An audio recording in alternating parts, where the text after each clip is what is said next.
জুলাই আন্দোলনে যে ছাত্ররা ফ্যাসিস্ট হাসিনা পতনের সামনে থেকে ভূমিকা রেখেছিল তারাই গড়ে তোলে জাতীয় নাগরিক পার্টি বা এনসিপি নামের রাজনৈতিক দল।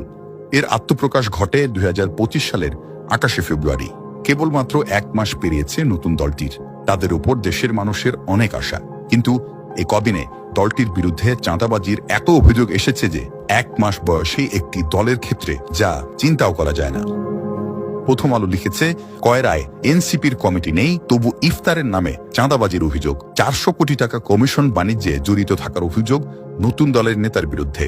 পিরোজপুরে হামলা ও ছিনতাইয়ের মামলায় নাগরিক কমিটির প্রতিনিধি সহ গ্রেফতার 2। ইন্ডিপেন্ডেন্টের রিপোর্ট। চট্টগ্রামে চাঁদাবাজির সময় ধরা জাতীয় নাগরিক কমিটির 2 সদস্য পিটিয়ে পুলিশে দিল জনতা। সমন্বয়ক পরিচয়ে চাঁদাবাজি, অস্ত্রসহ আটক 5। খবর আমাদের সময়ের। কালের কণ্ঠে শিরোনাম, সমন্বয়কের চাঁদাবাজি বাধা দেওয়ায় আরেক সমন্বয়ককে ছুরিকাঘাত। রাজধানীতে ব্যবসা প্রতিষ্ঠানে চাঁদাবাজি হামলা, 14 সমন্বয়ক গ্রেফতার। বাংলা ট্রিবিউনের শিরোনাম, বৈষম্য বিরোধী এক নেতার বিরুদ্ধে চাঁদাবাজির অভিযোগ প্রকাশ্যে, যা জানা যাচ্ছে। এই প্রতিবেদন করেছে বিবিসি। বাংলা ট্রিবিউনের শিরোনাম, নাগরিক কমিটির নেতা পরিচয়ে আমেরিকা প্রবাসীর কাছে চাঁদা দাবির অভিযোগ। চাঁদাবাজির মামলায় নাগরিক কমিটির প্রতিনিধি সহ গ্রেফতার 2। আজকের পত্রিকার রিপোর্ট, চট্টগ্রামে হকারদের কাছ থেকে চাঁদা আদায়, নাগরিক কমিটির 2 নেতা গ্রেফতার। দেখা যাচ্ছে চাঁদাবাজির অভিযোগ থেকে বাদ যাচ্ছে না অভ্যুত্থানের নেতৃত্ব দেওয়া শিক্ষার্থীরা।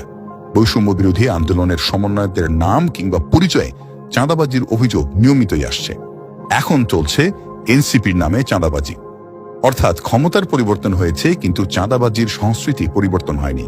এনসিপির এমন উল্টো পথে যাত্রা আশাহত করেছে সাধারণ মানুষকে।